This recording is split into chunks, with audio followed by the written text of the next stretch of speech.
unos... Sí, usted me avisa y si me saca de la presentación, usted solo me avisa y yo me vuelvo a conectar.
Jesse, yo creo que empezamos. Ok. Sí, ya está para que puedan empezar, doctor. ¿Sí? Ya. Bien. Buenas noches con todos. Continuando con nuestras actividades académicas, la unidad de glomerulopatías del Hospital Rebagliati. En esta oportunidad vamos a presentar nuestro webinar sobre recidiva de glomerulopatía primaria post-trasplante renal, encargado a cargo del doctor Luis Eduardo Morales Buenrostro.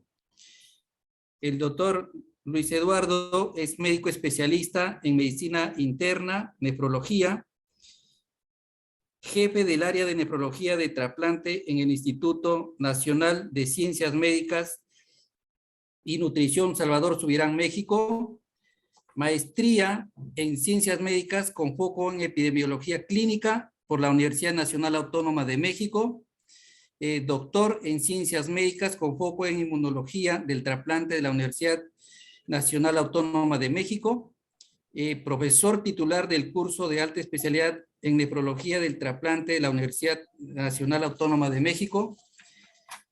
Bueno, ha sido expresidente de la Sociedad Mexicana de Trasplante del 2013 al 2015, expresidente del Instituto Mexicano de Investigaciones Nefrológicas del 2012 al 2013, expresidente del Consejo Mexicano de Nefrología del 2021 al 2022, exsecretario del SLAM 2017 a 2019, y actualmente secretario general de la Sociedad de Trasplantes de América Latina y el Caribe. Es autor de numerosas publicaciones de artículos en revistas de impacto y autor también y coautor de libros. Buenas noches, doctor Luis Morales. Gracias por aceptar la invitación. Oh, gracias a ustedes por la invitación y para mí es un placer estar nuevamente con ustedes. Pues vamos a iniciar la charla. Ya. Bueno, doctor, un ratito me acompaña en la presentación. Bueno, la doctora Nancy Guzmán, por motivo de salud, no nos ha podido acompañar, pero nos está acompañando el doctor Manuel Riveros Aguilar.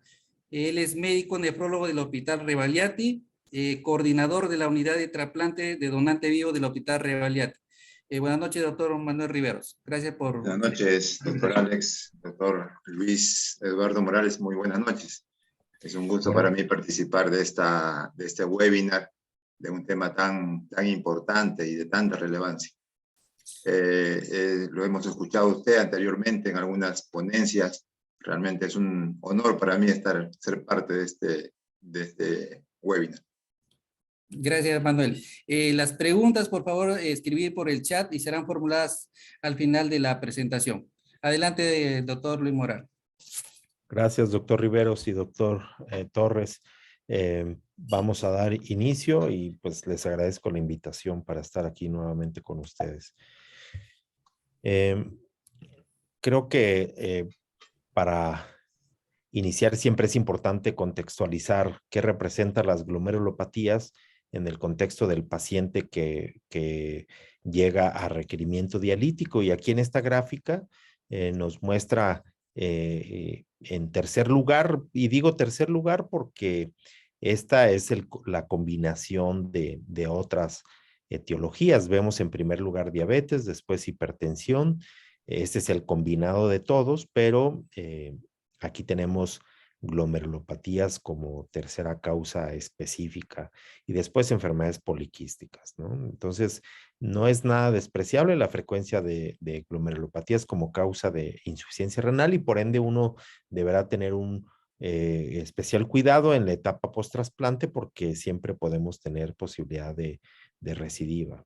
Cuando uno analiza estudios como este, para mí es uno de los mejores estudios donde se analiza con mucho detalle las causas de pérdida del injerto. Tomaron pacientes que habían sido sometidos a biopsias protocolizadas, de tal manera que tenemos en diferente periodo biopsias y podemos observar qué es lo que ocasiona directamente el deterioro de la función renal y de esta manera hacer la asignación de la causa. Hay muchos otros estudios donde hablan específicamente de recidiva, pero es muy complejo. Mezclan todos los que tienen FIAD y meten ahí aquellos que tienen rechazo como causa o glomerulopatías. En fin, creo que es muy difícil en algunos estudios identificar qué porcentaje de casos de pérdida del injerto se debe a glomerulonefritis, y en este creo que es uno de los más claros. Vean esta gráfica de pastel, cómo glomerulonefritis representa el 18%. Claro, aquí están las primarias y secundarias, ya sea de novo o como recidiva, ¿eh? O sea, no estamos hablando específicamente de recidiva, pero nos da una idea de lo que representa, de lo que debemos esperar en la vigilancia de un paciente con trasplante renal. Y mucho tiene que ver también la adherencia al tratamiento. Ahorita vamos a ver en algunas diapositivas más adelante cómo la inmunosupresión sí tiene que ver en la recidiva de algunas glomerulopatías, de ahí que el apego al tratamiento sí sea un punto importante también. Si lo ponemos en la línea del tiempo, este mismo estudio, vemos cómo pues, las recidivas de glomerulonefritis, que está en esta línea punteada roja, vemos cómo va a ser su incremento, sobre todo a partir de los primeros 3 meses, y de ahí se va a ir agregando, ¿no? Es algo que va sumando, generalmente así lo vamos a ver, una línea que va en incremento paulatino. Para hablar de enfermedades post-trasplante o recidiva de enfermedades glomerulares post-trasplante, tenemos que pensar que puede haber recurrencias de enfermedades primarias, pero pues también las glomerulopatías secundarias, como podrían ser por enfermedades sistémicas o enfermedades metabólicas, como sería diabetes, amiloidosis, entre otras, ¿no? Y enfermedades de novo, que es decir, queda muy claro en aquellos donde tenemos biopsias previas de la enfermedad original. En algunos casos, por ejemplo, en México, les puedo decir que más del 50% de los pacientes que llegan a diálisis no tienen un diagnóstico, nunca fueron biopsiados. De ahí que es muy difícil saber si eso es una recidiva o es una enfermedad de novo. Y otro punto que dificulta es qué tanto algunas de esas enfermedades son derivadas del donador. Nosotros hemos tenido algunos casos donde todo el escrutinio del donador es normal en el donante vivo y de repente la biopsia cero que se hace al momento previo al implante del injerto muestra una enfermedad por IgA, por ejemplo, ¿no? En etapas tempranas. Y eso hace pues difícil el saber qué tanto es una enfermedad de novo atribuible al receptor o que sea algo que venga en el donador, sobre todo en lugares donde no hacen biopsia al tiempo cero. Ahora, en todo el seguimiento de los pacientes, ¿cuándo debemos de pensar en recidiva? Bueno, cuando el paciente presenta proteinuria, sobre todo esa proteinuria que va en ascenso, ¿sí? Un sedimento urinario activo y cambios de la función renal que ya descartaste alguna otra etiología. Siempre habrá que pensar en la posibilidad de recaída. Si uno lo ve otra vez en la línea del tiempo, vean, son pacientes, esto en color como naranja, son pacientes con diagnóstico de glomerulonefritis pretrasplante, y estos en azul es otro tipo de etiología. Y vean cómo obviamente en los que tenían antecedente previo de glomerulopatía, pues es más elevada la incidencia de glomerulonefritis post-trasplante. Estos de abajo, ¿qué nos quiere decir? Pues que va a haber pacientes que tengan enfermedad de novo y que va apareciendo porque estos no tenían glomerulopatía previa al trasplante. Entonces, ya se imaginarán cómo parte de estos de aquí seguramente tienen enfermedad de novo y no todos van a ser recidiva de la enfermedad. Y otra cosa interesante que vamos a ver más adelante es que no todos los que tengan una enfermedad identificada previa al trasplante tienen la misma enfermedad post-trasplante. Eso lo hace todavía más complicado. Hay factores de riesgo ya identificados en diferentes series. Hay que hacer la acotación que toda la información que tenga que ver con glomerulopatía post-trasplante son números pequeños, generalmente publicaciones con experiencias de un solo centro, con excepción de unas bases de datos recientes que ya nos han mostrado información muy valiosa, pero estas series o cohortes nos han mostrado cómo los factores de riesgo que más se han asociado son sujetos jóvenes, que en Latinoamérica es lo que más vamos a ver, sujetos muy jóvenes, curso rápidamente progresivo en riñones nativos, es decir, una enfermedad más agresiva, uno prevé que tiene más riesgo de recaer en la etapa post-trasplante, sobre todo si no se deja un tiempo de latencia desde que inicia diálisis al trasplante suficiente como para que se inactive la enfermedad de base. Recurrencia en injerto previo si es que ya viene para un segundo trasplante o tercer trasplante. Enfermedad sistémica nativa activa al momento del trasplante. Inhibidores mTOR. Esto tiene que ver con inmunosupresión, que lo vamos a tocar más adelante, por ejemplo, en IgA. Y trasplante de donador vivo relacionado. Lo ponen así en signo de interrogación porque hay quienes han demostrado que en aquellos, por ejemplo, que tienen cero mismatch o que comparten dos haplotipos, tienen mayor riesgo de recidiva, ¿no? Entonces, ese donante vivo relacionado pudiera aumentar el riesgo. Si uno hace el análisis de cómo la intensificación de la inmunosupresión tiene relación con las recaídas, puede tener, por supuesto, uno sospecharía que el dar una inmunosupresión más leve o más baja se asociaría entonces con estas recidivas. Esta tablita que publicamos hace algunos años, vean cómo muestra, por un lado aquí, la tasa de recurrencia, vean cómo es muy variable. Si ustedes agarran diferentes series, pues van a encontrar que es muy variable y sobre todo porque se amplía el porcentaje, porque si uno saca el intervalo de confianza con las Ns tan pequeñitas que tiene, pues es un intervalo muy amplio, ¿no? Entonces, para fines prácticos, yo no le daría tanto peso a los porcentajes, es muy amplio, siempre lo van a ver así con intervalos muy grandes, pero sí llevarse una idea de que, por ejemplo, la IgA recidiva con mucha frecuencia, pero es poco probable que haya pérdida del injerto. Sin embargo, membranosa, por ejemplo, vean que no es tan frecuente su recaída, pero aumenta un poquito las pérdidas de injerto. Las membrano proliferativas, que hoy ya se clasifican de manera diferente, que si son depósitos densos o no, o asociadas a C3, pues esas tienen una alta recaída, sobre todo las asociadas a C3, y con mucha probabilidad de que haya pérdida del injerto. Entonces, sí es importante como simplemente ver cuáles serían como las más peligrosas y de ahí que en esas a lo mejor el monitoreo temprano sería el monitoreo estrecho para una detección temprana sea como el punto más importante, ¿no? Y luego el tiempo estimado de recurrencia, eso es muy variable también, ¿no? No creo que debamos quedarnos con una idea. La focal y segmentaria es de las que pueden hacer una recidiva inmediata, pero depende si estas asociadas a un factor soluble o no. No todas las focales segmentarias nos van a hacer ese tipo de recidiva, ¿no?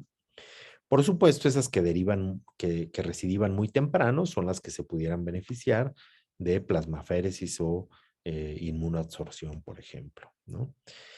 Si uno analiza la pérdida del injerto en aquellos que recurren versus los que no tienen ningún problema de recurrencia, obviamente mientras más inflamación metas al injerto, por supuesto va a haber mayor posibilidad de pérdida del injerto.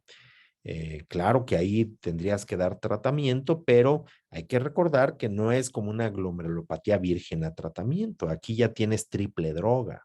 Habitualmente tenemos triple droga e incluso algunos de ellos, pues la terapia de inducción ha sido reciente y a pesar de eso hay una recidiva temprana. Vean aquí cómo hay algunos que desde el primer año tienen recidiva, ¿no? Entonces, en la experiencia de nuestro hospital, en el Instituto Nacional de Nutrición, vean cómo si uno analiza del 2000 al 2019, previo a la pandemia, se hicieron 1015 trasplantes renales, de los cuales eliminamos 24 porque no había expedientes completos y se incluyeron 991, ¿no? De estos 163, que es el 16.4%, tenía como etiología de la enfermedad original una glomerulopatía o una glomerulonefritis. Pero les pongo aquí a un lado como la mitad, vean aquí prácticamente la mitad, están clasificados como de causa desconocida. Y es porque ya llegan en etapas avanzadas y no podemos hacer biopsias. Nuestro hospital es muy pro biopsia, sin embargo, el problema es que ya llegan urémicos con mucho riesgo de hacer sangrados y entonces en esos casos que ya no pensamos que vamos a obtener mucha información, evitamos hacer biopsias. Entonces, si uno analiza qué es lo que pasa, el tipo de glomerulonefritis que tiene de estos 163, vean cómo predominan las secundarias. Es un centro de referencia para lupus, entonces, por supuesto, vamos a tener muchos lúpicos. Y resalto aquí en esto rojo tenue, las que son primarias, vean, focal y segmentaria, 25%, membranosa, apenas 5 casos para 3.1%, membrano proliferativa, 4 casos, IgA 7, cambios mínimos 1. Entonces, en realidad, no es que tengamos tantas glomerulopatías, por eso las experiencias a nivel mundial van a ser en realidad con números muy pequeños. Ahora, de estos 163 pacientes, 20 hicieron enfermedad glomerular de novo o recurrente post-trasplante y las ponemos como de novo recurrente porque pues finalmente algunos, todas son corroboradas por biopsia, pero pues es un poco difícil si no teníamos biopsia cero en todas ellas, pues no sabemos, incluso aquí pusimos 163 de los que tenían glomerulonefritis pretrasplante, pero en realidad algunas de ellas pudieron ser de novo post-trasplante. Y vean, de estas 20, pues la mayoría son lupus, que ya habíamos dicho que las secundarias predominan, pero 3 focales y segmentarias. Y vean cómo de las 10 lúpicas, una en realidad, lo que vimos en la recidiva es una membrano proliferativa. Y luego de las 3 focales segmentarias, una es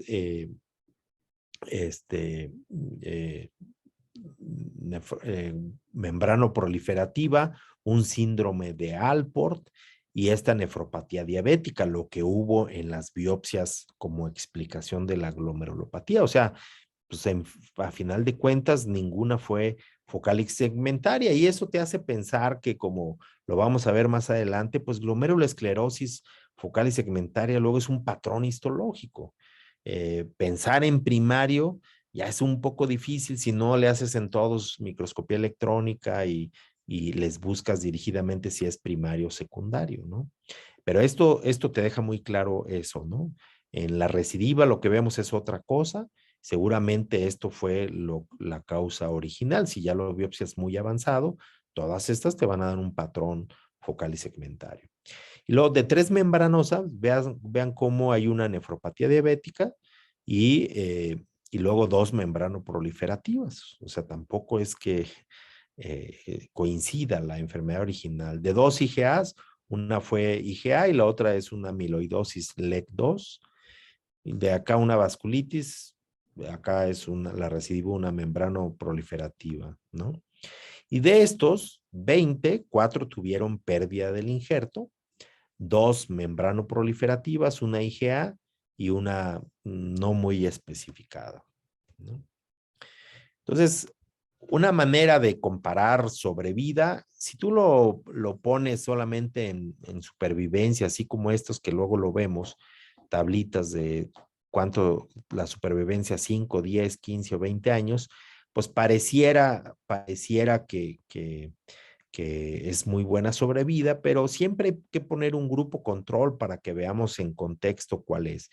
Y en lugar de agarrar todo el resto de la cohorte, una buena estrategia para comparar o para tomar como grupo control es una enfermedad no inflamatoria. Y esto, un ejemplo muy bueno es enfermedad renal poliquística del adulto, ¿no? En los cuales, pues sí, puede tener más riesgo de infecciones si tú quieres, pero de alguna manera no hay una enfermedad inflamatoria renal intrínseca que acelere el deterioro. Y vean cómo, pues lo más importante es los primeros años y no hay diferencia entre las dos. Ya pasado los 10 años, ya empieza a haber más pérdidas de injerto en glomerulonefritis, aunque no alcanza diferencia estadística porque ya aquí la N ya es muy pequeña, ¿no? Entonces, vean las comparaciones, como el ERPA, pues sí tiene una mucho mejor sobrevida a mediano o largo plazo comparado con las glomerulopatías. Ahora vamos a tocar algunas enfermedades específicas. Vamos a comenzar con membranosa y pongo esta diapositiva para que vean cómo, pues sí, se va aumentando conforme pasa el tiempo, va aumentando el número de casos. Y algo importante es que vean que no todos van a debutar con nefrótico. Esta línea punteada marca el punto del nefrótico. De estos 11 casos, pues básicamente 3 tienen nefrótico, los demás tienen proteinurias subnefróticas. Y es importante porque no hay que esperar hasta que tenga nefrótico para hacer las biopsias. Ya decíamos que un monitoreo de la proteinuria es importante. Y vean, aquí están las proteinurias, como muchos tienen subnefrótica, incluso muy discreta, como esta de 64. Seguramente fueron biopsias de protocolo. Y luego cuando uno analiza varios, este es como tipo metaanálisis, donde se comparan varios series de casos. Vean las Ns, el número de pacientes son 69, 33, 37, 100, 38, ¿sí?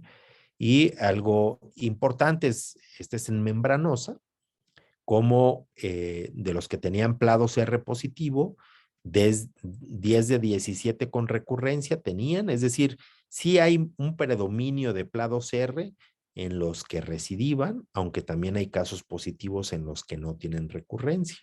Pero vean cómo sí predomina en los recurrentes versus los no recurrentes. Aquí también, en todos los que hubo suero disponible, eran 10 de 10. Aquí, perdón, aquí yo pensé que era la N, era el porcentaje. Aquí está la N, vean, son series muy pequeñas, la más grande es de 26 casos, 21, 16, 10 y 13.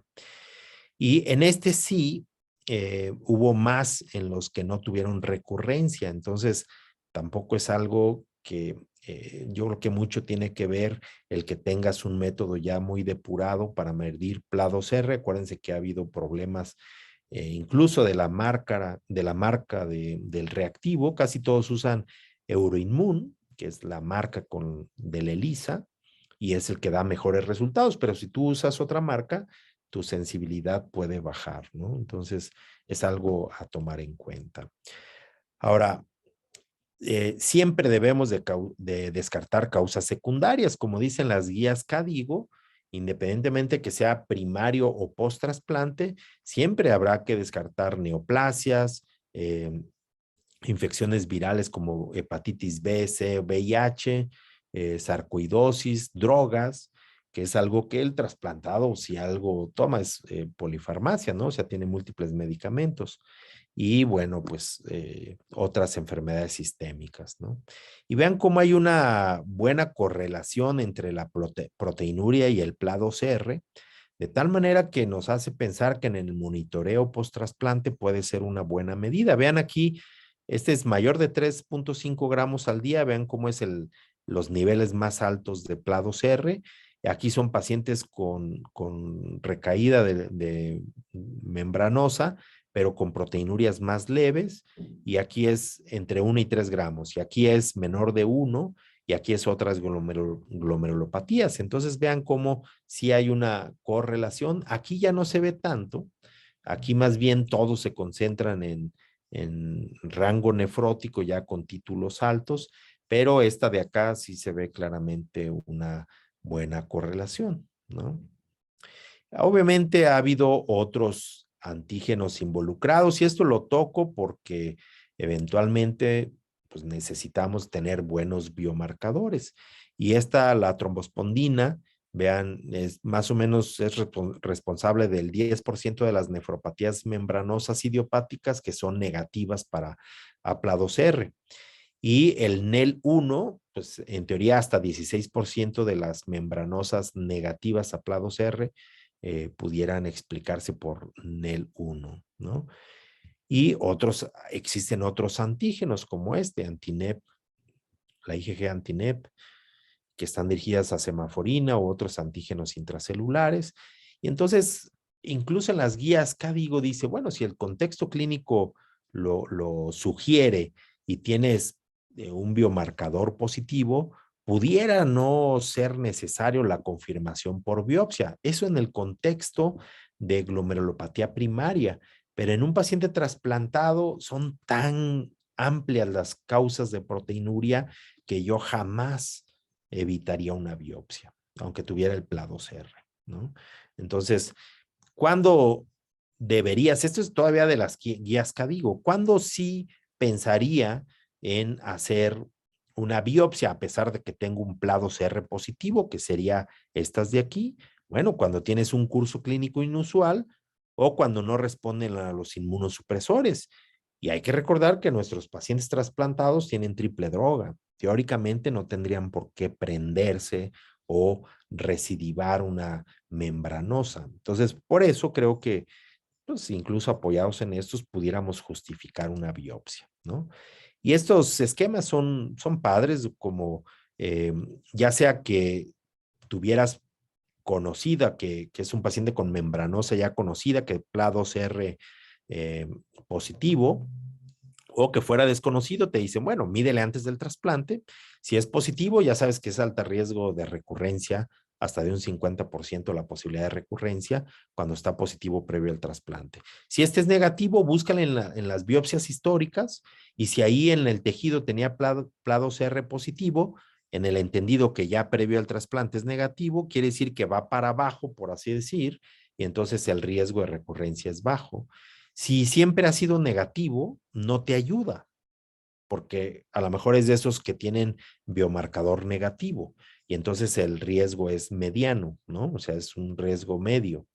No sé si quede claro esta parte. Acá te queda claro que viene de una biopsia positiva y que pretrasplante negativizó, entonces pues el riesgo es bajo porque lo pudiste controlar o negativizar.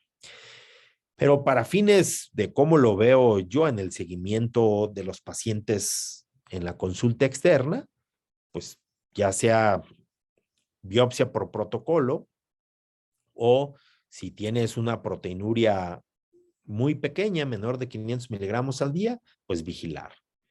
Y en caso de que lo estés siguiendo, no tienes biopsia de protocolo, pero lo estás siguiendo y tienes proteinuria con incremento y cada vez va siendo más importante, nosotros incluso arriba de 500 miligramos por día de venir de cero, entonces hacemos biopsia por indicación, ¿no? Se convierte en una indicación clara de biopsia. Y hay que recordar en las guías CADIGO de membranosa cómo nos clasifican a los pacientes para riesgo de progresión de la enfermedad, bajo riesgo, vean cómo siempre toman en cuenta proteinuria y la albúmina sérica, ¿no? Obviamente la tasa de filtrado glomerular, pero pues aquí el punto de corte es 3.5 y ese es importante que se tome en cuenta porque en trasplantados nunca esperamos 3.5. Si viene otra vez en un paciente que toma triple droga y a pesar de eso empieza a aumentar proteinuria, sí tienes que ser más tempranero a la hora de indicar una biopsia. Entonces, nada más se los pongo aquí para que recuerden cómo se toman en cuenta incluso el PLA2R. Acá ni siquiera se menciona PLA2R porque si es muy bajita no hay problema, pero acá el PLA2R ya se le da números, vean cómo se utiliza como marcador y obviamente la proteinuria, ¿no? Y entonces vean cómo en el pretrasplante te dicen, bueno, pues hay que ver los títulos de PLA2R, ver si hay en el tejido de la biopsia. Hay que descartar causas secundarias, todo lo que hacemos en el paciente previo al trasplante, es decir, en la glomerulopatía primaria. Y luego, ya en el caso de que vayas a optar por un donante vivo, nada más toma en cuenta que pareciera que hay un poco más de riesgo de recaída en un donante vivo, ¿no? Pero vean cómo a pesar de eso, se considera el donante vivo como la primera elección. ¿Por qué? Porque el pronóstico es mucho mejor que en el donante fallecido, ¿sí? Y luego, bueno, miden PLA2R. Obviamente para mucha gente esto es un marcador de que si es primaria o no, aunado a que la IgG de los depósitos en la biopsia marquen para un predominio de IgG4 comparado al IgG1, que es más en las secundarias. Y luego vean cómo cuando están asociados a PLA2R, habría que ver el título para ver el riesgo de recidiva post-trasplante, ¿no? Igual que la proteinuria. Cuando ya se piensa en la etapa post-trasplante, en aquellos pacientes que ya tienes conocimiento que tienen un PLA2R previo al trasplante, es decir, la membranosa era PLA2R positivo, lo puedes monitorear, ver el subtipo también de IgG, que nosotros en el hospital no lo hacemos hasta ahorita. Y bueno, puedes monitorear los títulos de PLA2R post-trasplante. Si es negativo o estable, solo vigilas, pero si empieza a subir, ¿sí? Entonces hay que pensar en recurrencia de la enfermedad, ¿no? Entonces hay que ver la proteinuria y ahí decides. Vean cómo aquí el punto de corte para considerar la terapia con rituximab es si la proteinuria sobrepasa el 1 gramo por gramo de creatinuria, ¿sí? Y entonces es puntos de corte muy diferentes a los que usamos en los nativos, ¿no? Y bueno, aquí ya hay que hacer biopsia, corroborarlo, ver si hay PLA2R también en el tejido. Y bueno, vean cómo de primera línea tenemos rituximab. ¿Por qué? Porque pues finalmente tenemos triple droga habitualmente. Ya tenemos un inhibidor de calcineurina, micofenolato y prednisona. Entonces hay que tomar en cuenta. Y siempre la terapia de soporte como IECAS, ARA2 o diuréticos y estatinas según lo vayan requiriendo, ¿no? Estos esquemas se ve un poco complejo, pero para fines prácticos es los que se conocían antes del trasplante y los que no se conocían como membranosa antes del trasplante. Si ya se conocían cómo estaba el PLA2R o el otro biomarcador, si eran positivos, hay que seguirlos con títulos post-trasplante, y si aumentan y a eso se agrega proteinuria, vean cómo aquí sugieren incluso rituximab de entrada sin biopsia, pero puedes tener la opción de biopsiar. O sea, para fines prácticos ellos le dan mucha fe a tener el biomarcador elevado y dicen, si la proteinuria es mayor a 1 gramo, pues rituximab de una vez. Pero también puedes hacer la opción de biopsiar. Ahora, si los biomarcadores eran negativos, pero la proteinuria empieza a aumentar con o sin biomarcador, pues entonces biopsia. ¿Ven cómo seguimos cayendo en biopsia? Si ustedes no tienen PLA2R, es como este esquema. No lo puedo medir, pero la proteinuria va creciendo, pues biopsia. O si no conozco, que yo no conocía que era membranosa previo a perder la función renal, o sea, la enfermedad original, si empieza a hacer proteinuria post-trasplante, pues claro que la indicación es biopsia. Si es una membranosa, pues buscan PLA2R. Y ya de ahí deciden si las bloqueo del sistema de renina-angiotensina-aldosterona más rituximab, vean de entrada al rituxi, como lo vimos hace rato, era de primera línea, y si no responde, bueno, ya pasas a segundas terapias, ¿no? Bortezomib, a ciclofosfamida o alguna otra cosa que puedas tener. Si es biomarcador negativo, o sea, el PLA2R negativo, entonces si la proteinuria es mayor de 1 gramo, ya tienes diagnóstico membranosa, no importa que sea negativa, pues tu indicación sería el bloqueo del eje renina-angiotensina-aldosterona con o sin rituximab. ¿sí? Si es menor de 1 gramo, pues solamente el Rituxi. Si en la biopsia sale que no es membranosa, bueno, pues ya das tratamiento acorde a lo que hay. Entonces, aquí pongo estas anotaciones. ¿Cabría la posibilidad de, si son pacientes con PLA2R positivo previo al trasplante, darle rituximab pretrasplante? Sí, se ha planteado. O sea, es una buena opción, creo yo, para ayudar a que esto negativice y tenga un mejor pronóstico post-trasplante. Y aquí en lugar de rituximab se podría prednisona más ciclofosfamida, sí, yo creo que también es una buena opción. Obviamente aguas o vigilar o suspender micofenolato azatioprina. Nosotros hemos tratado a algunos pacientes con todo, o sea, mezclándolos, intensificando la inmunosupresión, llevando una vigilancia estrecha de que no haga citopenias. Y bueno, acá también, es decir, ya pasé hasta acá, le toca IECAS o bloqueo del eje con rituximab. ¿Le podemos dar ciclofosfamida? Sí, acá lo tenemos como opciones también. Entonces, siempre habrá que ver de qué disponemos. Todo el mundo habla del rituximab muy fácilmente, pero habrá quien no lo pueda costear o no lo tiene en su centro. Entonces, siempre podrás disponer de ciclofosfamida, ¿no? Es mucho más barata. Y vean, ¿qué dosis? La verdad es que ha sido muy variable. Hay quienes usan las 4 dosis como los artículos originales para linfoma o para artritis reumatoide, 4 dosis de 375 miligramos por metro cuadrado. Hay quien usa 2 dosis de 1 gramo, ¿no? Separadas por 2 semanas.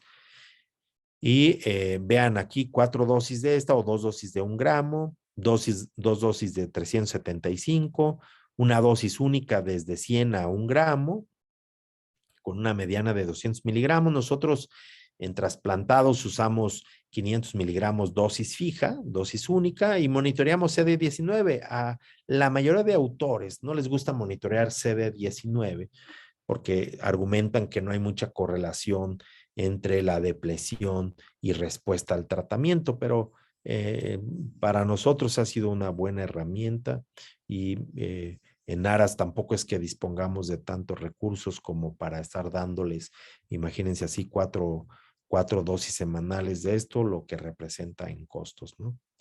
Y vean cómo, aún en estos que tiene una sola dosis, vean cómo pasa de 6 gramos a 0.6. O sea, la respuesta en estos 6 casos es nada despreciable. Y en todos hay una buena respuesta en general, ¿no? Claro, habría que tomar en cuenta, vean estos otros casos, vean cómo son las N de las series de casos. La que más tiene es 17, 8, 4, 3, 2, 11, 6, 6 y 17. Vean cómo algunos dan Rituxi más bolos de esteroide, o Rituxi solo, Rituxi esteroides. Vean cómo, pues sí, habrá que cuidar porque 2 de 8 pacientes se acabaron hospitalizando por infecciones, ¿no? Y acá 5 pacientes requirieron hospitalización por infecciones dentro de los 2 años después del tratamiento. Habrá que ver qué tantos de esos era directamente adjudicable al Rituxi, pero vaya, son terapias que debemos entender que intensificas inmunosupresión y habrá que vigilar posibles reactivaciones de virus o hongos que tengan por ahí latentes o tomar infecciones de nuevo. En las guías CADIGO para las glomerulopatías primarias proponen darles seguimiento. Vean aquí, este es al tiempo cero, a los 3 meses y a los 6 meses con el PLA2R. Si le diste el tratamiento, lo que le hayas dado, y luego el PLA2R negativiza, entonces no requiere terapia adicional. Y si a los 6 meses está ausente o bajo, pues continúas según las guías. O sea, no necesitas intensificar, ¿no? Ahora, no hubo cambio del PLA2R, ni baja ni sube, pues vean cómo otra dosis extra de rituximab o ciclofosfamida, en caso que viniera con ciclofosfamida, continuar, o con el inhibidor de calcineurina, continuar. Y luego vuelves a medir a los 6 meses.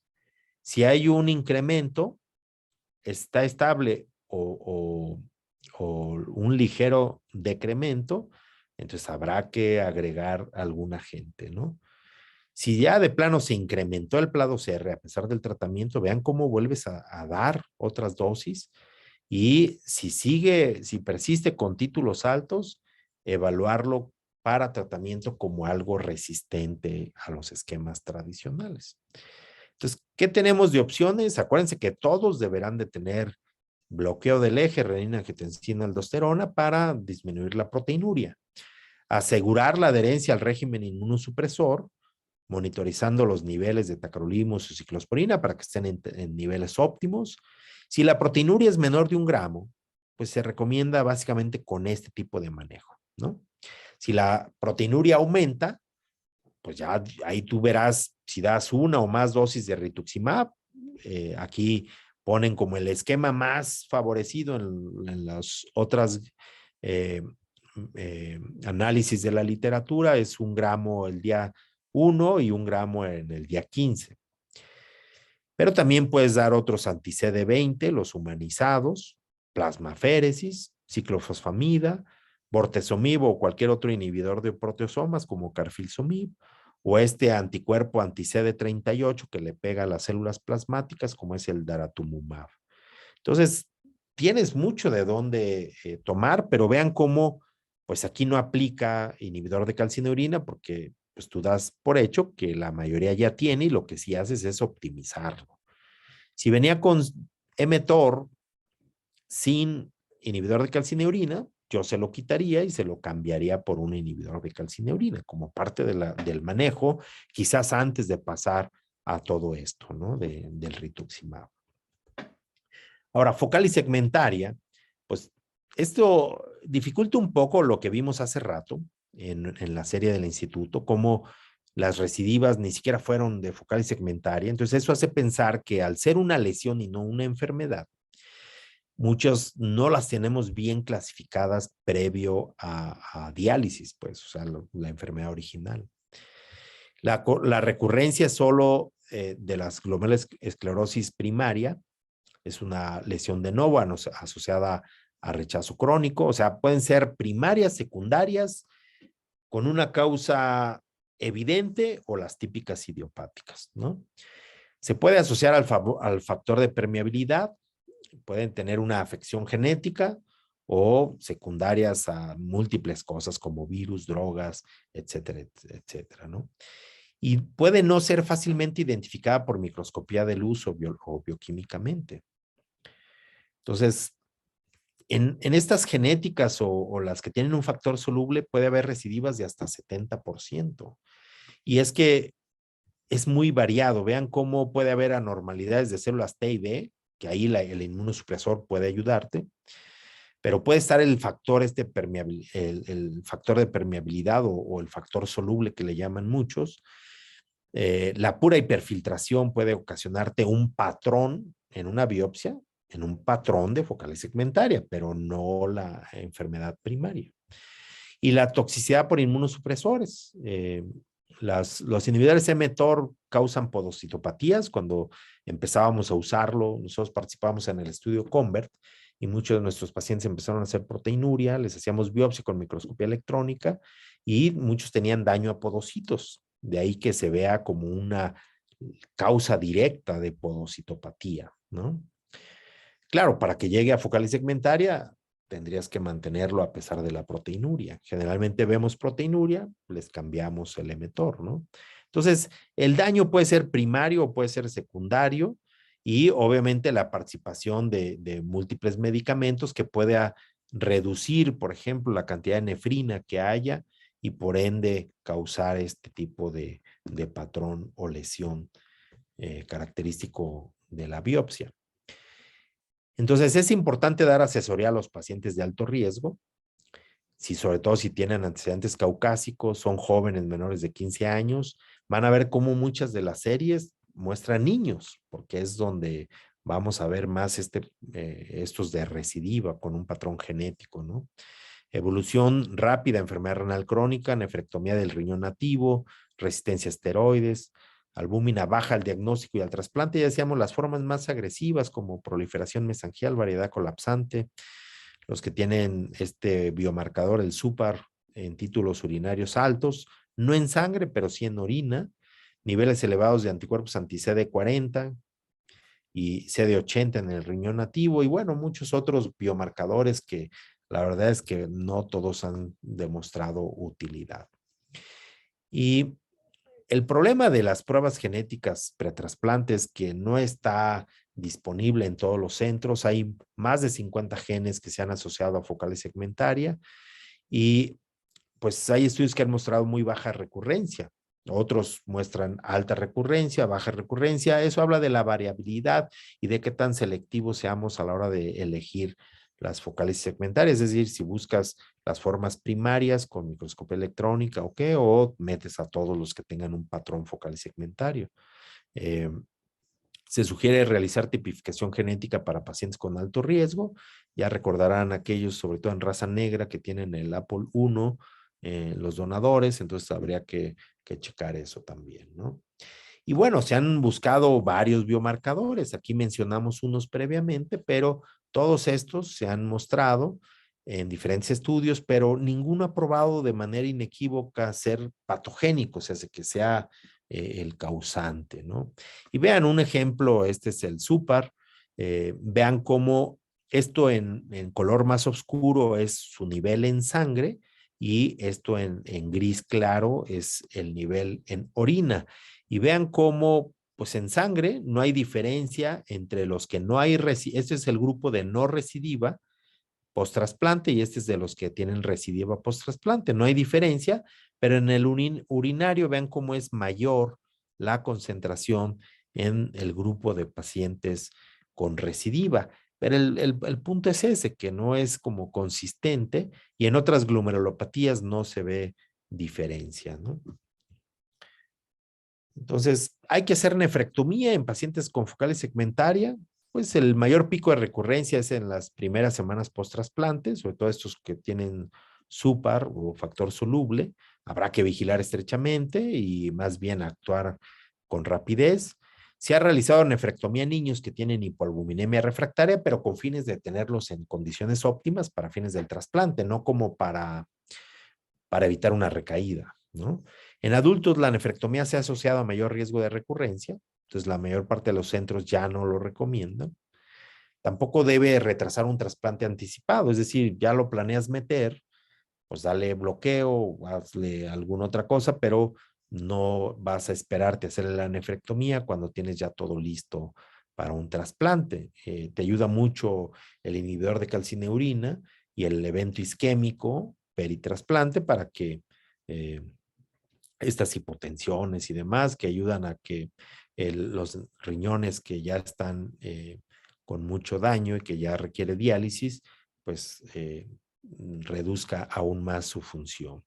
En pacientes con alto riesgo debe monitorearse 1 a 2 semanas post-trasplante y la recurrencia tardía es rara, ¿no? ¿Qué tan estrecha debe ser la vigilancia? Vean aquí es las diferentes glomerulopatías. En general los vigilamos con proteinuria.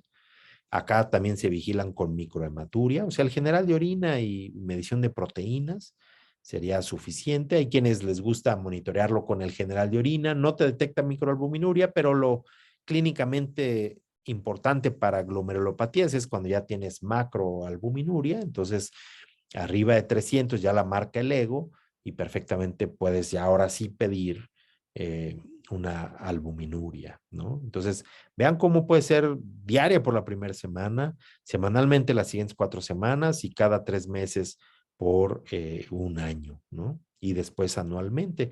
Pues en general las consultas, nosotros así en las consultas medimos ego o cuantificación, dependiendo, pero lo hacemos ya como de manera establecida en cada consulta, ¿no? El tratamiento de estas recaídas de focal segmentaria, pues la verdad es que no hay mucho acerca de ello. Aún el tratamiento de la recurrencia es empírico. Se ha descrito plasmaferes más rituximab, plasmaferes de inmunoabsorción para eliminar factores circulantes y rituximab porque actúa, incluso tiene un papel directo en podocitos, que no sabemos qué tanto de veras actúe a nivel de podocitos, pero lo cierto es que la depresión de las células B, si tiene un factor circulante que tenga que ver con inmunoglobulinas, pues ayudará a depletarlo, ¿no? Y vean ustedes, aquí este es prevención previo al trasplante. Este es el manejo pretrasplante. Vean cómo algunos dan plasmaféresis, ¿eh? Adultos y niños. Vean cómo predomina a los niños que les decía previamente, ¿no? Y luego plasmaféresis con rituxi, rituxi solo en niños y las aféresis estas con LDL y rituximab en adultos, ¿no? Y pues es difícil sacar conclusiones porque vean las Ns de pacientes, 21, 10, 30, 34, 51, 66, 41 y 5 pacientes. No hay grupo control habitualmente, entonces es un poco difícil sacar una conclusión de si sirve o no sirve. Este es post-trasplante, ya tratando la recurrencia, vean plasmaféresis, como hay niños y adultos, pero mucho predominio de niños. Plasmaféresis rituxi, hay más adultos que niños. Inmunoabsorción niños, plasmaféresis con ciclofosfamida niños y adultos, ciclosporina oral niños y ACTH adultos, ¿no? Las Ns también, este es el más grande, 144, todos los demás son Ns pequeñas, menos de 30 la mayoría, por ahí unos de 60, estos dos, este de 40, en fin. Y obviamente, pues difícil si no tienes grupo control compararlo, ¿no? Vean esto, este estudio, como tratados con plasmaféresis 58, a estos ya no les dieron ninguna otra cosa, y como 8 no tuvieron remisión, pero la gran mayoría, 18, que es el 69%, tuvieron remisión parcial o completa. Y luego a estos se les dio plasmaféresis más rituximab, y pues es más o menos mita y mita de los que no remitieron y los que tuvieron remisión.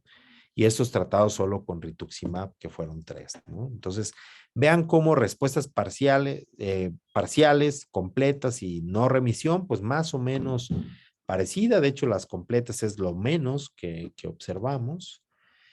Y bueno, hay que considerar para otro trasplante, es decir, perdió el primer trasplante, el primer injerto por focal y segmentaria, ¿lo volverías a trasplantar?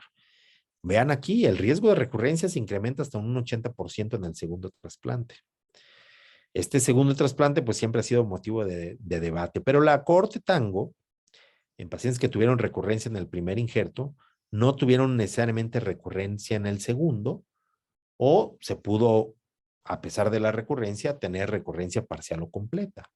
Y esto ha servido de justificación para un segundo trasplante. Y bueno, pues en los casos con pérdida del injerto sin respuesta a tratamiento, los casos difíciles que no responden, pasas a segundas líneas, terceras líneas, no responden, pues ahí sí no se recomendaría trasplantar, ¿no? Ahora, recurrencia de IgA. Vean cómo los que tienen factor de riesgo para recaída post que preocupe en la etapa post-trasplante es aquellos que tuvieron en el nativo una evolución rápidamente progresiva. Pacientes jóvenes, que ya habíamos visto cómo se repite en todos, receptores 0 HLA mismatch con su donador, es decir, 2 haplotipos, sobre todo en el donante vivo, ¿no? Donadores vivos relacionados. Y vean cómo aquí la inmunosupresión tiene cierto papel. La inducción con timo tuvo menor recurrencia que quienes no recibieron timo. 9% los de timo versus 41% los que no usaron timo. Y luego los de retiro de esteroides o retiro temprano de esteroides tienen mayor recurrencia que los que usan esteroides de manera continua. Obviamente los que tenían un patrón agresivo como medias lunas, con un comportamiento rápidamente progresivo en los nativos, tuvieron mayor recidiva. Y aquí vean, estos son 190 pacientes con insuficiencia renal crónica secundaria IgA, que se trasplantaron entre el 81 y el 2010, 37 fueron de donante vivo y 154 de donante fallecido. Y vean cómo los pacientes con IgA, esta es la sobrevida del paciente, no parece ser diferente que los controles. Este es sobrevida censurada para muerte, pues aquí ya baja un poquito porque acá pareciera que hasta tienen mejor sobrevida, pero ya cuando censuras para muerte con injerto funcional parece que les va un poquito peor, ¿no? Este es sobrevida del injerto Y vean cómo ese censurada para muerte también, es el mismo patrón de reproducción de acá. Y también sobre el injerto censurada para muerte, ¿no? Este es sin recurrencia, este es con recurrencia. Este es pacientes con IgA y el resto de pacientes sin IgA. Y este es pacientes sin recurrencia versus los controles. O sea que tienen IgA, pero no hay recurrencia post-trasplante. Entonces, estos les va mejor que los que tienen recurrencia, ¿sí? Se han utilizado varios biomarcadores intentando buscar algo que te ayude, y pues todos ellos han marcado de mayor o menor manera que puedes predecir recurrencia post-trasplante. Y vean, este es el esquemita de lo que pasa en el paciente normal con una glomerulopatía primaria, y este es el que tiene glomerulopatía post-trasplante. Lo único que modifica es que pues algunas drogas sí podrían causar más inflamación y ser como causantes o que estimulen la producción de estas IgA deficientes de galactosa, o que las terapias como timoglobulina reduzcan células T y B y por eso disminuya las recaídas de IgA, al igual y todo lo que des para manejo de las células plasmáticas como rituximab, bortezomib, etcétera, que impacten y de alguna manera disminuyan las recurrencias post-trasplante. Y vean cómo la inmunosupresión pudiera modificar algunos de los factores de inflamación, pero eso, pues, el resto de la inmunosupresión no parece tener un papel tan importante, ¿no? Y vean aquí, esto es el efecto de los inmunosupresores: 124 pacientes con IgA, 75 con dosis estándar de esteroide, 49 se retiraron de manera temprana y la mediana de recurrencia es 6.9 años. Vean, este es comparando los que tuvieron esteroides y se removieron, pero buen rato tuvieron esteroides, todos los que siguen con esteroide y los que nunca usaron esteroide. Vean cómo hay más recaída de IgA en los que nunca usaron esteroide. Y acá está separado, combinados con timoglobulina o con una globulina antilinfocito, que puede ser ADGAM, timo, etcétera, ¿no? Y vean cómo los que usaron ambas es el que mejor pronóstico tiene. Pero si usaron esteroide sin globulina antilinfocito, pues ya están acá. Los que no tienen esteroide, pero sí globulina antilinfocito, está acá. Y los que nunca usaron esteroide ni globulina antilinfocito es el que les va peor, ¿no? Claro, son Ns pequeñas, pero es algo a tomar en cuenta. Y vean cómo los que usan sirolimus versus no sirolimus les va peor. Y acá los que usan micofenolato les va mejor comparado a los que no lo usan, ¿no? Entonces, pareciera que sí, la inmunosupresión pudiera jugar un papel importante. Claro, el patrón histológico en la biopsia, aquí es la clasificación de Oxford, también se ha demostrado como a mayor celularidad en el mesangio, a mayor esclerosis segmentaria, hipercelularidad endocapilar y fibrosis y atrofia tubular, pues hay más riesgo de progresión, ¿no? El tratamiento, pues ya sabemos que el primer paso es IECAS o ARA2, o sea, bloqueo del eje para proteinurias arriba de 0.5 gramos por día. Mantener la presión arterial en metas, dependiendo si la proteinuria es menor de 1 gramo, puedes darte este límite, y si es mayor de 1 gramo, este límite, ¿no?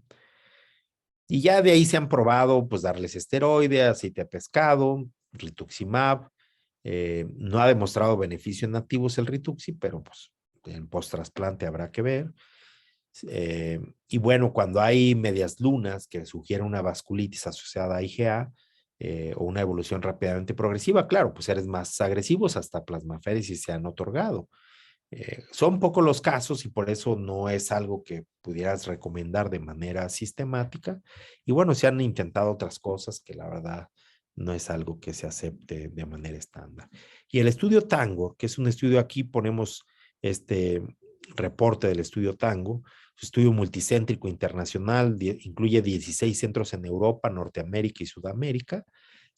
Aquí se encontraron 504 pacientes con IgA en las biopsias de los nativos de 2005 a 2015 y vean cómo el tener anticuerpos de donador específico previo al trasplante aumenta el riesgo de recurrencia post-trasplante con un hazard ratio de 2.74 y si hace anticuerpos donador específico post-trasplante aumenta el hazard ratio. Entonces, sí pareciera que el bajarte en inmunosupresión que permite que se empiece a aprender el sistema inmune, así como te hace anticuerpos contra HLA, pues te va a hacer estas inmunoglobulinas anormales de IgA que pueda activar la enfermedad.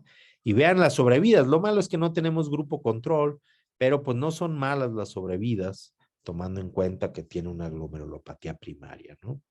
El tiempo a la recurrencia, vean, a 10 años la recurrencia es del 19%, a 15 años 23%, con una mediana de 3.4 años, ¿no? Se ha dado de todo. Bien, el bloqueo del eje renina-angiotensina es como lo que todo el mundo está de acuerdo. Esteroides, muy poco, o sea, una cuarta parte. Ajustar la inmunosupresión a la alza, pues muy poquitos. Ciclofosfamida, menos.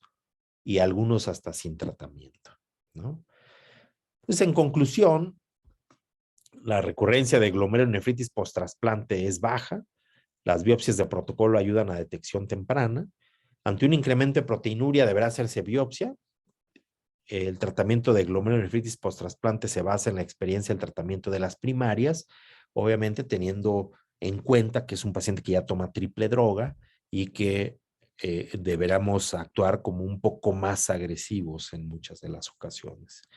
El monitoreo de biomarcadores como PLA2R puede guiar el tratamiento. En las que ya vaya apareciendo un nuevo biomarcador, pues podrá valorarse su uso.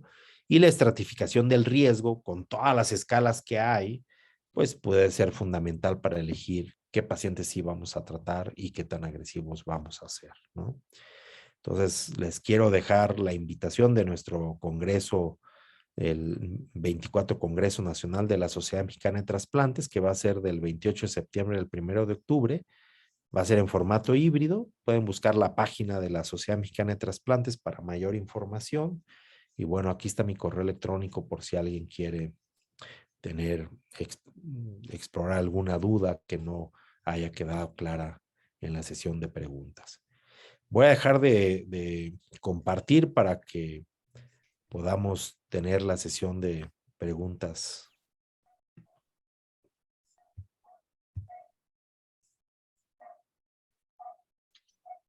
Muy bien, realmente muy interesante su exposición, doctor Morales. Siempre este tema es trae mucho dilema terapéutico, diagnóstico, y eso es lo interesante. Bueno, yo tengo algunas preguntas antes de responder a algunas preguntas de los participantes. Es acerca, doctor, si me permites, Alexander. Sí, Manuel, ¿se te escucha? Sí, Sí, doctor, tengo algunas dudas. Usted presentó un cuadro muy interesante sobre el pronóstico de estas glomerulopatías cuando recaen. Y mencioné en un cuadro que la membranosa es la que tiene un pronóstico de sobrevida al injerto realmente negativo, malo. Puso ahí 50%. En la experiencia que tenemos nosotros cuando tratamos este tipo de glomerulopatía post-trasplante, en realidad no con muchos casos, hemos visto que la membrana proliferativa, sobre todo la glomerulonefritis C3, es la que tiene la que tiene peor pronóstico cuando recae, cuando recidiva.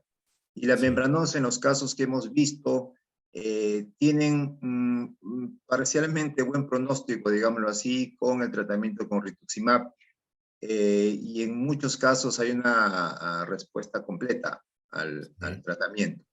Entonces, no sé si algún comentario. Y eso tiene que ver si uno analiza la literatura, sí debemos de tener cuidado con las fechas, ¿no? Esa tablita que les puse era 2013, hay que tomar en cuenta que el uso de rituximab de 2013 hacia atrás, pues era muy pobre. Y si uno toma en cuenta las publicaciones hacia atrás, van a ser puros tratamientos con seguramente ciclofosfamida, esteroides y ya. Entonces, las pérdidas de injerto no eran tan despreciables. Y bien, como dice usted, ahora con el uso de rituximab, creo que las respuestas suelen ser mucho más adecuadas. Y otra cosa es la detección, ¿no? Ahora biopsiamos muy rápido. Y anteriormente se tardaba uno para hacer biopsias en estos pacientes y eso hacía que mientras más tardío sea el tratamiento, peor pronóstico también pueda tener. Entonces yo creo que las series de casos o las publicaciones hay que observarlas siempre en qué fecha fueron publicadas, número de pacientes y ya. Ahora, aún en esas publicaciones que hablaban de posibles pérdidas de hasta 50%, el problema es que si tú analizas el tiempo en que llegaron a perder los injertos, suelen ser recidivas tardías. O sea, después de 10 años, pues la verdad es que ya está llegando a la vida media del injerto. Si bien ocasionó la pérdida del mismo, la verdad es que la sobrevida que tienen los pacientes todavía son buenas. Una gráfica interesante es cuando comparas con enfermedad poliquística, se fijaron que los primeros 10 años no hay diferencia en pérdida del injerto, todas las recidivas de glomerulopatías. Entonces, no es que les vaya a ir tan mal, y si son estas recidivas tardías, la verdad es que ya alcanzaron mucho de la sobrevida esperada para esos pacientes, ¿no? Tengo una segunda pregunta. Gracias por la respuesta, doctor. Respecto a la focal segmentaria, bueno, vemos muchos casos de recidiva de focal segmentaria. Y en cuanto a la plasmaféresis preventiva, profiláctica, nosotros no lo hemos utilizado en los casos que hemos tenido. Hay algunos reportes que dicen de que no tiene eficacia a utilizar plasmaféresis de forma preventiva, y también el rituximab de forma preventiva no tiene utilidad o beneficio, pero si se usa asociada a plasmaféresis ya como tratamiento de la recaída, sí tendría cierto beneficio. ¿Eso qué le parece a usted? Sí, yo creo que el problema con focal segmentaria es desde poder identificar si es realmente una primaria o no, identificar si es un factor soluble el causante. Nosotros nunca hemos podido medir si tiene SUPAR o algún otro biomarcador. Entonces siempre te quedas con la duda. En niños tú vas a ver la casuística con más formas genéticas o más formas con factores solubles que hace más factible el que vayas a tener una recidiva. En adultos creo que es lo contrario, vamos a tener más formas secundarias, más el patrón de focal segmentaria que la enfermedad focal segmentaria como tal. Y en ese sentido, en adultos yo creo que la parte preventiva es poco útil. Nosotros, de todos los casos que hemos trasplantado con focal segmentaria en el instituto, nunca hemos tenido un caso de estas recidivas, pero los que nos llegan de hospitales pediátricos, sí hay varios que claramente tienen estas recaídas tempranas. Y en ese patrón creo que es muy claro. El que te recidiva temprano con proteinurias muy altas, que te abren así con nefrótico, ese se va a beneficiar 100% de plasmaféresis con y sin rituximab. El problema de no identificar el factor circulante es que no vamos a saber cuándo vuelve a subir para volver a dar el siguiente esquema. Estos casos que nos han referido de hospitales pediátricos porque cumplen la mayoría de edad y que hemos tenido así, les tenemos que estar haciendo de manera periódica plasmaféresis. Y el rituximab nos ayuda a espaciar un poquito las plasmaféresis. Es lo único, pero no hay manera de monitorearlo y básicamente los monitoreamos con proteinuria, ¿no? Y algún caso que hemos sabido de colegas que tienen en medio privado focales segmentarias del adulto con recidiva, suelen ser jóvenes, pues el mismo patrón, ¿no? Todos los meten a plasmaféresis con muy buena respuesta. Por lo menos no hay una pérdida inmediata del injerto, pero pues con recaídas frecuentes que eventualmente se van a llevar ese injerto, ¿no? Eventualmente. Y respecto a la plasmaféresis, en el caso de focal segmentaria, nosotros tuvimos el caso de un paciente, un joven, que tuvimos que darle 3 cursos de plasmaféresis, más o menos 6, solamente 6 sesiones por cada curso, en más o menos 4 meses, y planteamos el uso de plasmaféresis de forma crónica, digamos, semanal o quincenal. El paciente hizo una respuesta parcial, 1 gramo de proteinuria. Ya han pasado casi año y medio del último curso de plasmaféresis. Al inicio hubo una resistencia por parte del paciente, es un joven y su mamá, a las plasmaféresis continuas. Pero yo creo que sí, en este caso, en este paciente con proteinuria en cerca de 1 gramo, con buena función renal, podríamos intentar plasmaféresis, digamos, prolongada y obtener una respuesta, porque está descrito que se hace en otros sitios y la respuesta es buena. Claro. Sí, generalmente vas a tener un factor circulante, que el problema es que no lo podemos identificar. Seguramente ustedes no lo han podido medir. O sea, es básicamente en base a recaída. Y ahí yo haría solo la acotación. O sea, si tú puedes hacer, si tú tienes el recurso y puedes hacer plasmaféresis cada periodo X de tiempo, pues tú bien sabes que pasando el mes, lo que hayas barrido con plasmaféresis ya va a estar en niveles otra vez elevados, ¿no? Planteártelo hacer cada mes también se ve un poquito pesado desde el punto de vista de logística, estar poniéndoles catéteres si es que no tiene fístula el paciente, estar poniendo catéteres, los riesgos que esto conlleva y los gastos. Quizás un método no tan mal es monitorear proteinuria, y en el momento en que pase de un rango que tú establezcas, nosotros hemos establecido el rango nefrótico. O sea, si abajo de rango nefrótico el paciente está bien, no tiene ninguna molestia, puede andar sin edema, sin nada, pero en cuanto pasa el rango nefrótico empieza obviamente con el síndrome nefrótico como tal, y es cuando nosotros intervenimos. Y hemos visto que de ser muy frecuentes en la etapa peritrasplante, ahora ya los tenemos así como tú nos mencionas, más de 1 año, lapsos de más de 1 año, pero eventualmente recae otra vez. Entonces, sí, estarlos vigilando, y ya sea con manifestaciones clínicas de edema o con laboratorio. Si tiene manifestaciones clínicas antes de su siguiente cita, ya sabe que tiene que venir, si hace laboratorio, si hay datos de franca recaída, le programamos otra vez sus plasmaféresis.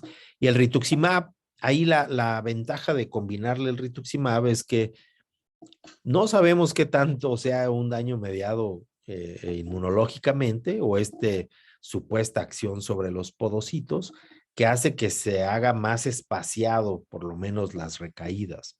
Y entonces, pues le intentamos, es lo único que está publicado. Si tú ves las series, las tablitas que mostré, tanto antes como después, es plasmaféresis o inmunoabsorción, que es para fines prácticos lo mismo, o rituximab. Fuera de eso, no hay otras cosas que se hayan intentado, ¿no?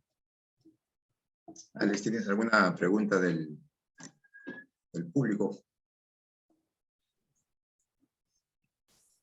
A ver, doctor, dice, en la gran mayoría de pacientes con enfermedad renal crónica estadio 5 tienen como causa una etiología no filiada.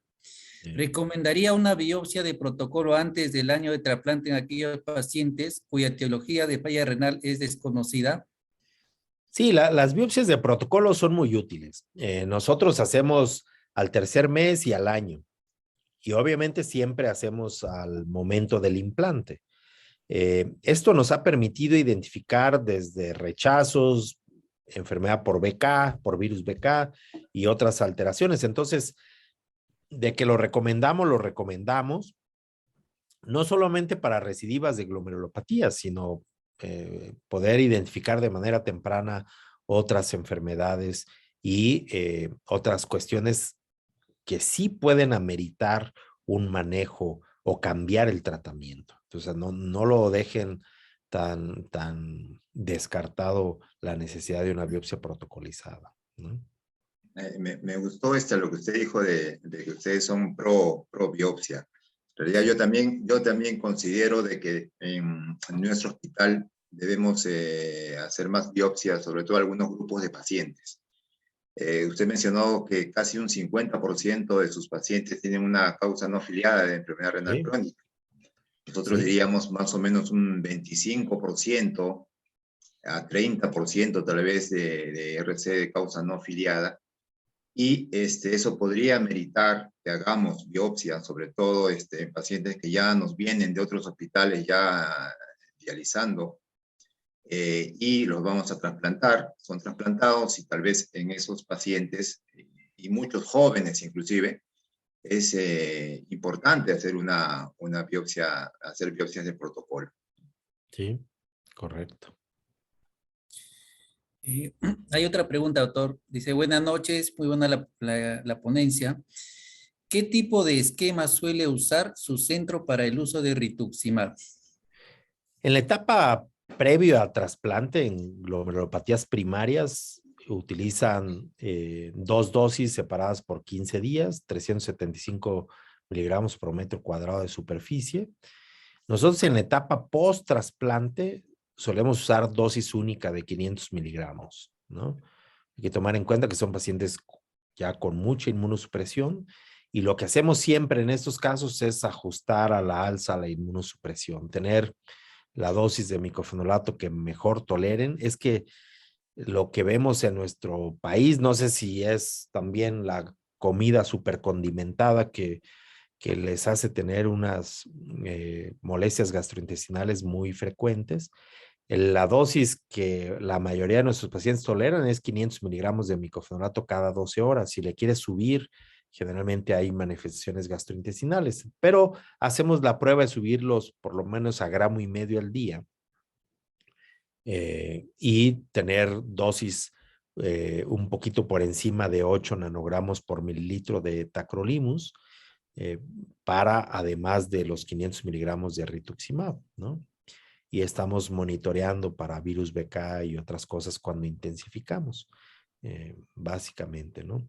Pero damos dosis únicas, hemos monitoreado con mucho tiempo la capacidad para depletar células B, obtenemos una muy buena depresión y no hay mejor ejemplo que los pacientes con rechazo mediado por anticuerpos que son difíciles de mantener inactivos y hemos visto que con una muy buena inmunosupresión de mantenimiento es capaz de mantener el sistema inmune controlado, ¿no? Y lo mismo aplica para recidiva de glomerulopatías, que es muy importante mantener el sistema inmune controlado. Una pregunta, doctor. Hablar de la recidiva de membrana proliferativa es hablar de algo complejo muchas veces. Sí. Es un mundo que abarca muchas causas, sí. muchas patologías secundarias también. ¿A usted cómo le va con el tratamiento? Porque decimos de que en membranosa rituximab, en focal segmentaria plasmaféresis, en IgA sí. prednisona, corticoide. Esos, si se fijan de la experiencia que tenemos en más de 1,000 trasplantes, eran muy poquitos, solo 20 casos de recidivas, ¿eh?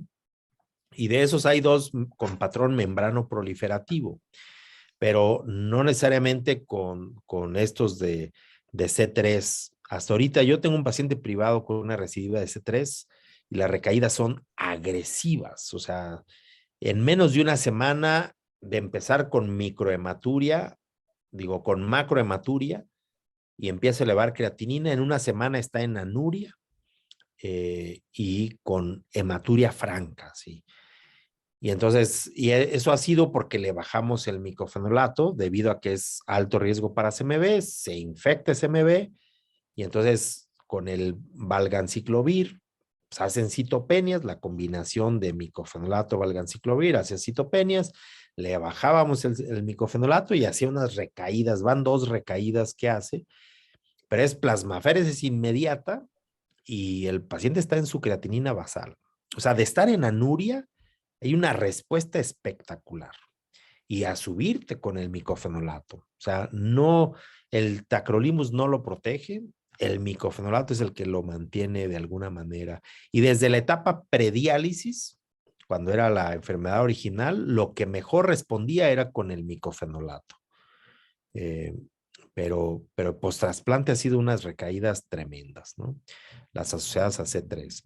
Y los otros que tienen patrón membrano proliferativo, el problema es que puede ser ahí que si posinfecciosa, que si X cosa, ese es muy variable. Y antes cuando teníamos estas, ¿se acuerdan en los 90s, 2000? La frecuencia de hepatitis C era tremenda. Entonces teníamos algunos casos con membrano proliferativa asociada a hepatitis. Esos, la recidiva era cercana al 100%, pero controlabas la infección viral, que luego no había muchas herramientas tampoco, pero el manejo era controlar el virus y con eso controlabas la glomerulopatía, ¿no? Entonces, esas ya no las vemos. Es raro que veamos una hepatitis C y ahora con los tratamientos que hay, altamente efectivos, la verdad es que no sería un problema los de hepatitis C porque los tratarías previo al trasplante con un esquema curativo y no tendría por qué recidivar post-trasplante, ¿no? Alex, ¿hay alguna pregunta? Ya no tenemos, ya no formulado. Creo que Bueno, yo quisiera terminar, bueno, mi última pregunta para el doctor Morales es que bien que haya mencionado el proyecto Tango, porque sí, es cierto que anteriormente se hablaba de que las recidivas en un segundo trasplante de un donante vivo hay por lo menos una tendencia mayor a las recidivas, si es que no había una franca recidiva. Pero el estudio Tango por ahí dice algo diferente, ¿no? Entonces,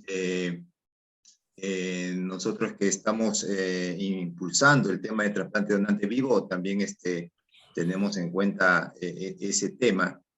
En general, en un segundo trasplante no descartamos un donante vivo, salvo que la evolución haya sido muy tórpida y considerando algunos otros factores. Pero no descartamos un segundo trasplante con un donante vivo, no lo descartamos totalmente, ¿no? ¿Qué le parece ese? Sí, yo creo que en estos que, por ejemplo, en los casos que francamente te respondían a plasmaféresis, es diferente. Y yo creo que es el caso donde yo sí lo metería a plasmaféresis previo a trasplante. Pero tú ya viste una función específica de la plasmaféresis. Fuera de esos, yo no los metería a plasmaféresis pretrasplante, sobre todo en estos es diferente, ya es un segundo trasplante.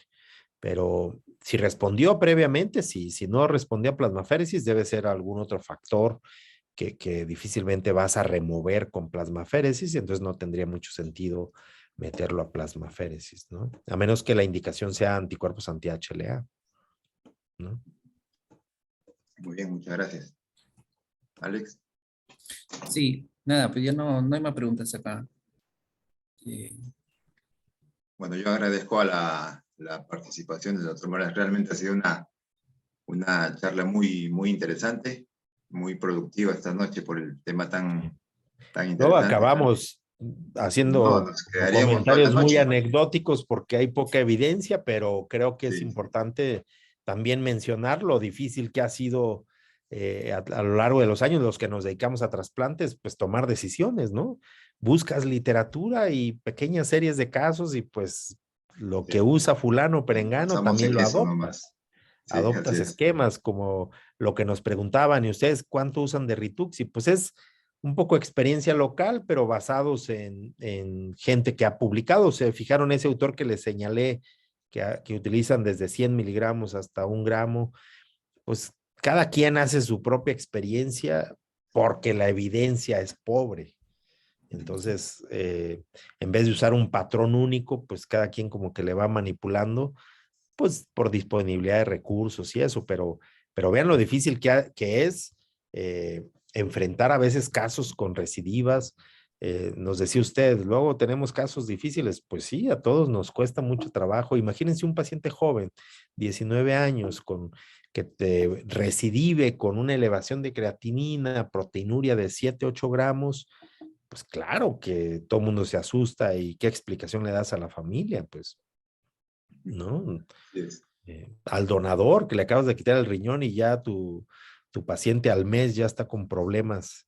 O sea, son cuestiones que todos enfrentamos algún día de nuestra vida profesional, pero que a la hora de la hora no es nada fácil lidiar con eso, ¿eh?